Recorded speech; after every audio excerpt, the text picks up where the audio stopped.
What is up, YouTube? This is Fortress Trader coming to you live and well to give out my wrestling review of the greatest Royal Rumble at Jeddah, Saudi Arabia. The pay-per-view is now finally finished. It finished at 5 o'clock. It was 5 hours from 12 to 5. And basically, it was a phenomenal show to watch. I'll give them that. Well, not really phenomenal, but it was very entertaining to see wrestlers fight in other countries, other than just a fight in the US or Canada, somewhere that's off North America.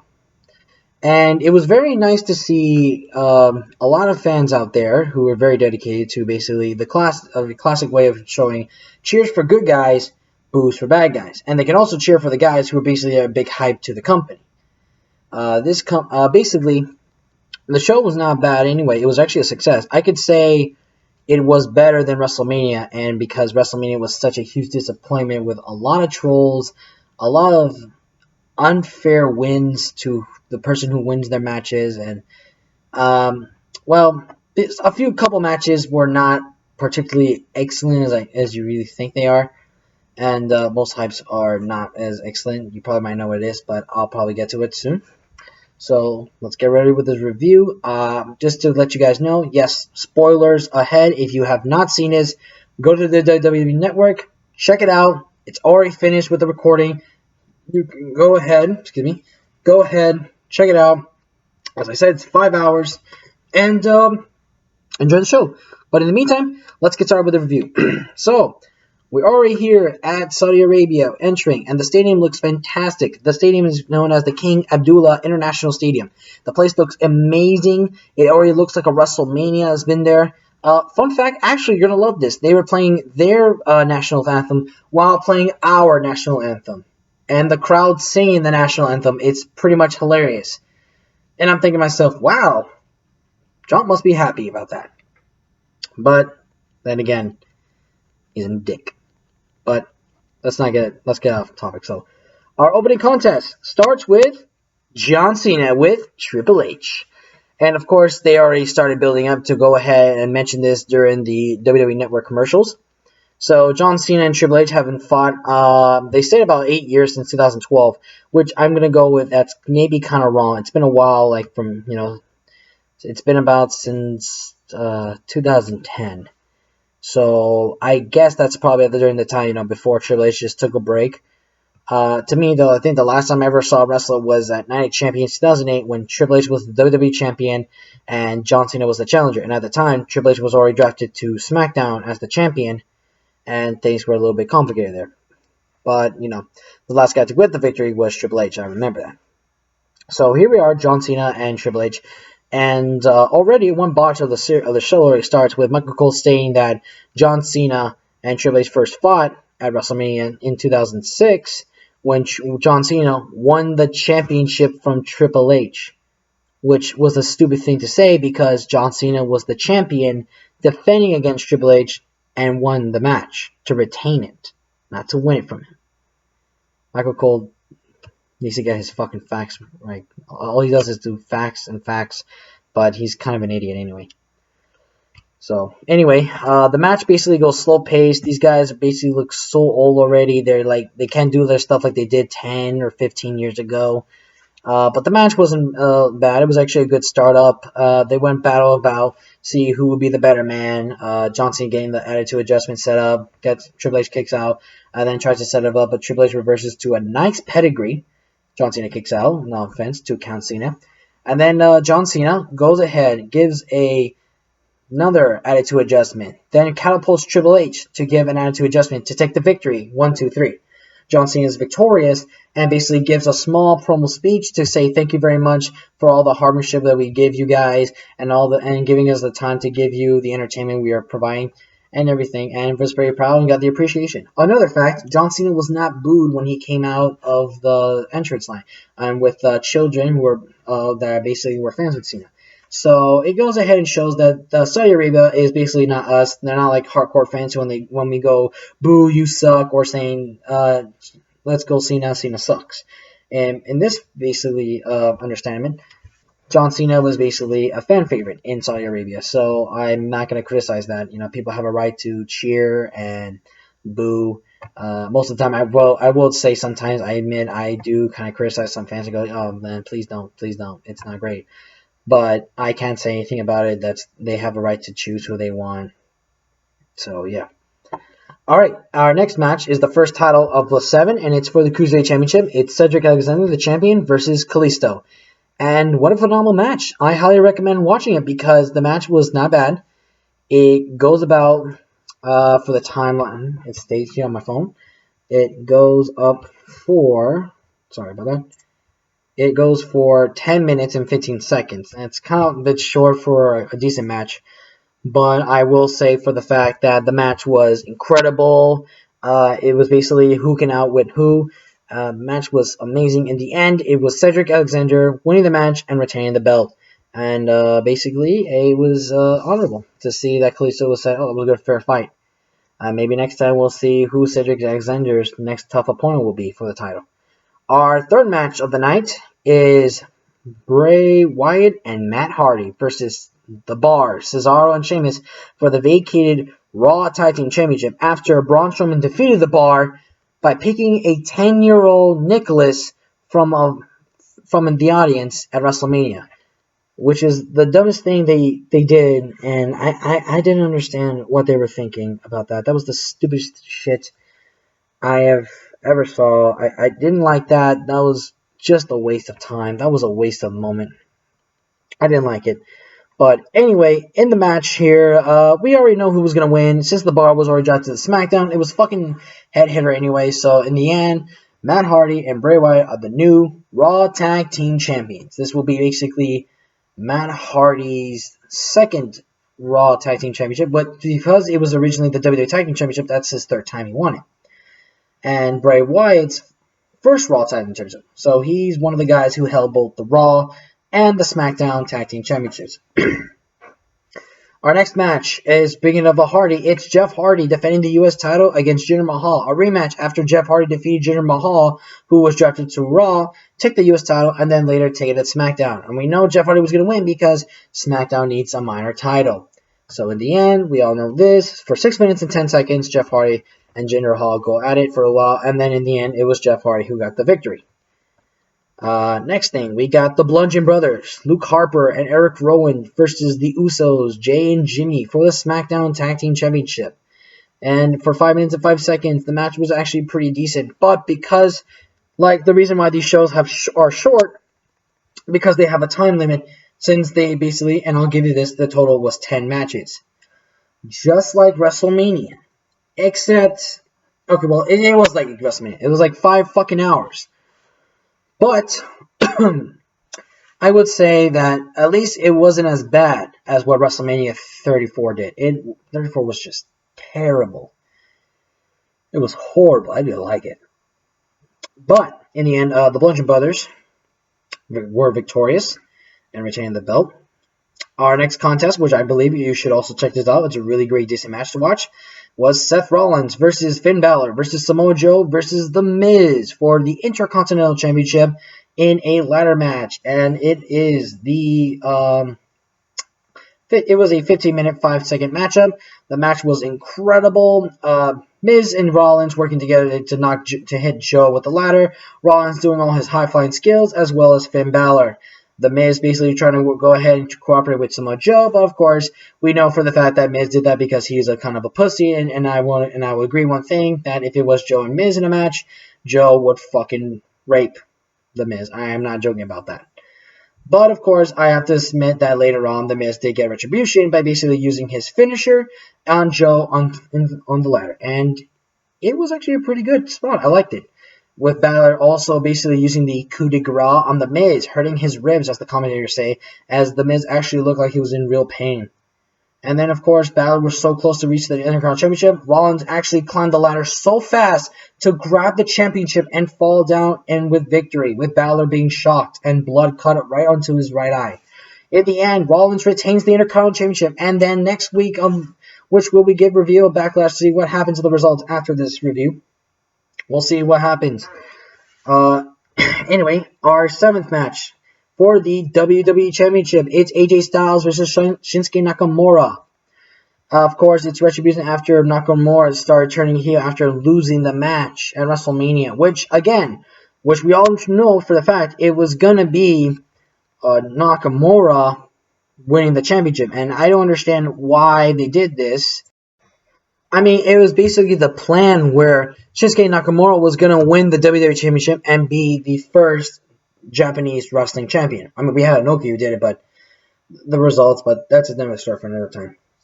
And unfortunately, because of that, Nakamura basically had to go ahead and then turn heel, which is so weird. But I'm very intrigued about it. But of course, all we saw for Nakamura to keep doing was low blows, low blows, low blows, low blows. Like the first time, it's not a big deal. I mean, that's a great turn to turn heel. But then just doing the same thing over and over, and it's like, really? And already there's the fucking meme about him basically wearing a cast, and it has his little logo on it, with basically how many times Nakamura hit Styles in the balls, or the fact that basically they made the joke of the TFS meme, keeps kicking me in the dick. Why does he keep doing that? But in the end, this match was it was alright. It wasn't as good as the WrestleMania match though. I could tell this was like a little slow pace. It just wasn't much of a good match to see. Not saying it was a bad match, but it wasn't as exciting as like watching the Cruiserweight title match or the Intercontinental title match. And in the end, again, Nakamura did use another low blow. Almost got the victory, but Styles reached the ropes with his hands, so he was lucky. And then the match ended in a double countout with Styles retained because of it. But unfortunately, Styles was attacking Nakamura, threw Nakamura to the barricade, and just basically run and jumped and landed on him over the barricades on the splash near the timekeepers area. And then goes ahead and just jumps off the ring, lands on Nakamura, and then just walks out. It's kind of a lame ending anyway. But yeah, that's how the match goes. And then we'll see what happens next week. Alright, so the next match, it's The Undertaker versus Rusev on Rusev Day in the casket match for the first time in, I believe, over a decade. So, basically, it's a good build-up. You know, we got Rusev Day. We got, I forgot Rusev's little fucking friend. You know, so I think it was, it's not Gotch. It's Aiden English. Sorry. So it goes with Aiden English. Then the same thing. It's Rusev Day, and here's the Undertaker, basically doing it old school '90s Undertaker style from like the old Hogan generation days, where he brings fear to the opponent. There's the casket. Oh my God, what's gonna happen? But we already know that it was going to be The Undertaker who's going to win. Chokeslams Rusev, puts him in the casket.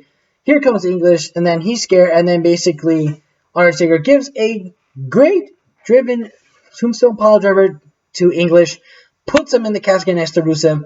Undertaker has a hard time trying to reach the casket because he's a little far, but closes anyway and wins the match and gets the respect because it's The Undertaker.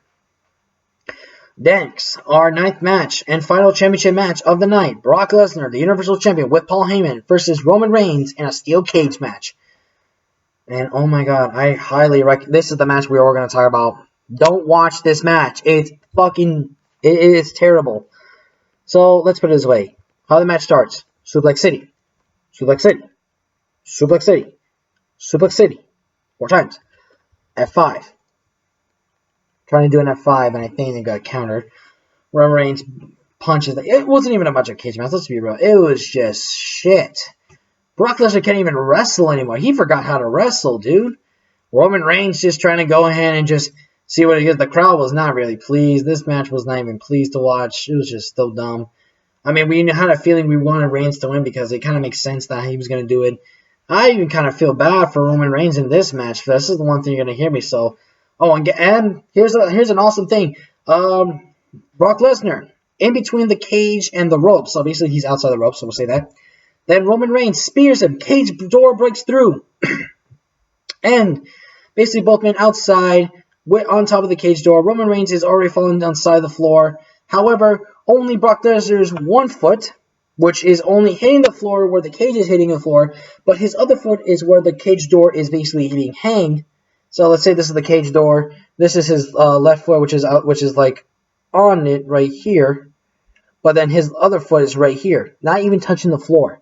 Not even touching the floor. Roman Reigns already moved out of the, rolled over to the next side, both feet touching the floor. I'm like, there you go. Okay, he's got it. Then they announce it, the winner and still Universal Champion, Brock Lesnar. And I'm even shocked about that because even I have to admit that was kind of stupid. Because Roman Reigns already touched the floor before Lesnar. And they show the replay over and over and over. And I take a look at that foot. It's not even touching it. It's ridiculous. But I'm guessing they just wanted to give Brock Lesnar the win either way.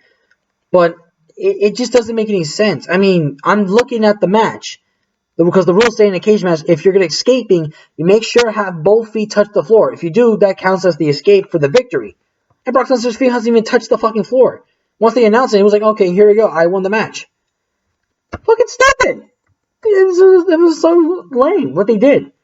I gotta admit that. So, we already know, Joe and Reigns at Backlash, no Universal title match, and I'm kind of a bit disappointed. Because I actually would have seen a good match. But now I want to know Joe is going to be destroying Roman Reigns next week. So, yeah. And then, time for our main event, which is 1 hour, 17 minutes, 20 seconds, the 50-man Royal Rumble. And for the prize for this match is to win a glorious trophy.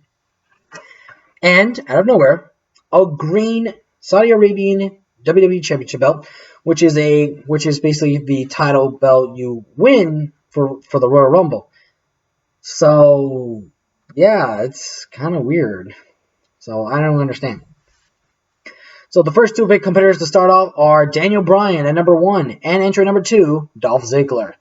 The match goes ahead and corresponds over and over as I'll give the results right now of who went who. So, it goes after that. It's Sin Cara, but number 3, with who, I'm going to say this, looks horrible. He's in his regular attire, except he doesn't have these little things on him anymore, and he gained weight. He looks horrible. And he gets eliminated by Dolph Ziggler. So, next one, Curtis Axel. Then here comes Mark Henry. Mark Henry eliminates Curtis Axel. Next one, Mike Kanellis. And out of all the wrestlers who had a record to see how long they stayed, Mark Henry... I'm so sorry, I need water. Michael Lance just gets to the ring to be eliminated 1 sec. So he's one of the participants to be quickly eliminated, which is ridiculous. Next, we got a free agent wrestler, which is a sumo wrestler named Hiroki Sumi, just to be eliminated by Mark Henry, who then Mark Henry gets eliminated by Daniel Bryan and Dolph Ziggler. Next, it's Victor of the Ascension, to be later on eliminated by Daniel Bryan. Our next is one of the 3 members of the New Day, Kofi Kingston. Then we got Tony Nese. And then Dash Wilder. And number 12, free agent, it's the returning Hornswoggle. In his classic Hornswoggle things, when you go, you know, that crappy song. I'm like thinking, oh god, is it Finley with that song? No, it's Hornswoggle. Next, then we go ahead and we got Primo Colon. And here comes our second member of the New Day, Xavier Woods, who then which basically gets to go ahead and eliminate Tony Nese and Dash Wilder. Okay, so I'm going to go ahead and just say who comes next and then who they get eliminated from.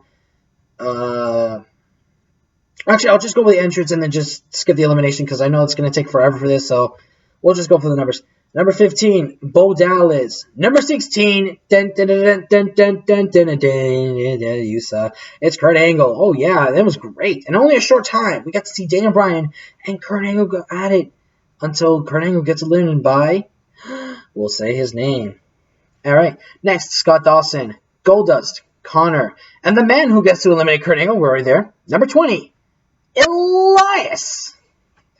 Number 21, Lugels. Number 22, Rhino. Number 23, Drew Gulak. Number 24, NXT wrestler Tucker Knight. Number 25, the glorious Bobby Roode. Number 26, Fandango. Number 27, Chad Gable. Number 28, the man who returned in the Rumble, who went number 27 to now 28, Booyaka Booyaka, 619's Rey Mysterio, who actually comes out in a full-on green attire with white boots with Saudi Arabian logos on it, which actually look pretty cool. Number 29, Mojo Rawley. Number 30, Tyler Breeze. Number 31, Big E, final member of the New Day. Number 32, Carl Anderson. Number 33, Apollo Crews. 34, NXT's Roderick Strong. 35, I hear voices in my head. Here comes Randy Orton. Oh my god. 36, he's got your kids, Heath Slater. Number 37, NXT's Babatoon. Number 38, Baron Corbin. Number 39, Titus O'Neil. Which I'm going to be... I'm not going to lie. There's something about you should know Titus O'Neil. As he runs to the ring, he accidentally trips when he gets off the ramp and slips down to the apron, and the commentator's already laughing out of character. It was hilarious. It was so embarrassing for Titus O'Neil that they replayed it 5 times because I didn't see what happened. I noticed he went under the ring, and I was like, what happened? And as I saw the replay, I was like laughing my ass off, and as well as Chad Gable, he couldn't stop laughing. It was just hilarious. They're not going to let this down forever. Titus O'Neil is going to get made fun of for this, and it will be part of the Botchamania skin for this segment. Now, we reached 40, and it's Dan Martha from NXT. Number 41, Braun Strowman. Number 42, Ty Dillinger. 43, Kurt Hawkins, who did not try to get into the ring because Braun Strowman took on a couple guys, which Elias and Bryan were outside the ring while Strowman was waiting for Kurt Hawkins. Kurt Hawkins didn't want to get in. Braun Strowman starts going out of the ring, chasing Kurt Hawkins, and I was surprised seeing Strowman run so fast, apparently up the ramp, caught Hawkins, and I was like, oh my god, that poor man. God, he was looking like he was that's like a man's going to rape you. Oh my god. I cannot picture that. It is just horrible. I feel bad for Hawkins for this one. So, 44, Bobby Lashley. 45, the returning Great Khali, who got a huge hype out of all the people in this. One of the people who got the biggest hype from the crowd, it was the Great Khali. Until one man, which would be number 50, got the biggest hype, and we'll get to that. Number 46, Kevin Owens, who actually him and Bryan did well. Until 47, Shane McMahon came. And with Bryan and McMahon working together in this whole match, no betrayals, I'll show you, he gone ahead and they basically battled Kevin Owens, but yeah, they both failed to eliminate him. Next week, 48 is Sean Benjamin, 49, Big Cass, and number 50, the GOAT, the Alpha, the List, Chris Jericho. That's right, Big Pop. Owens and Jericho go at it, first time in over a year, but we'll battle it out. In the end, with basically, I'll give you who basically were the final 3, because unfortunately the final 4 was already been eliminated mostly by Braun Strowman, and it becoming Daniel Bryan, who lasted so long in this Royal Rumble, unfortunately to be eliminated by Big Cass, which was the dumbest thing they did until they let the one guy, let Braun Strowman, and the winner of the tournament of the Royal Rumble was Braun Strowman. So I guess that match he had at WrestleMania was so shit, they decided to go ahead and give this chance to win the biggest Royal Rumble in wrestling history. So there you have it, guys. Braun Strowman wins the Royal Rumble, and Daniel Bryan breaks Rey Mysterio's Royal Rumble record as being there for the longest for 1 hour, 16 minutes, and 5 seconds. If he would have won the match, he would have won it the whole way with 1 hour, 17 minutes, and 20 seconds. He was only a minute and 15 seconds off, but let's see what happens. And that's it for the pay-per-view. And so Braun Strowman was victorious. Vince McMahon was in the ring with a trophy and granted him the title with, I believe, the owner or the king of Saudi Arabia. I cannot tell. They never explained it in the match. But yes, guys, this was the review. I know it's not much to say, but like I said, give it a go. Check it out. Let me know what you guys think. So like I said, the highlights I can say the best match to watch. I'll go with John Cena and Triple H. At least it was a little entertaining. It was a good start to begin the pay-per-view.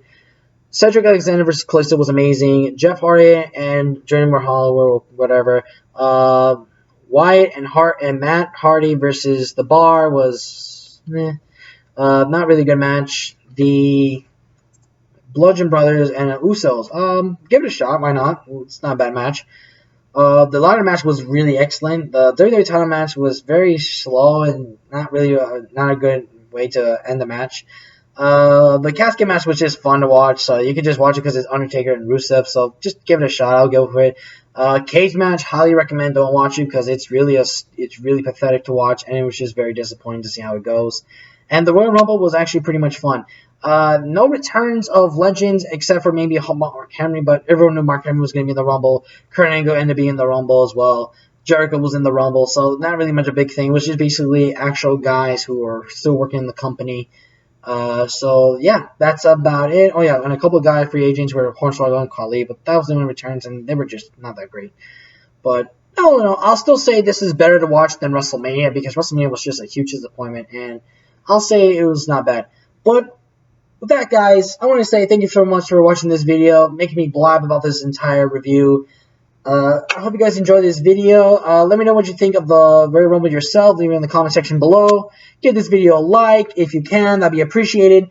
And I'll see you next time with my next deck profiles that when the DBS sets up the Universe 9s, I'll go ahead and set up and show you how far I can make with this deck and see how creative you can be for this tournament power. But with that, guys, this is Fortress Striker, signing off.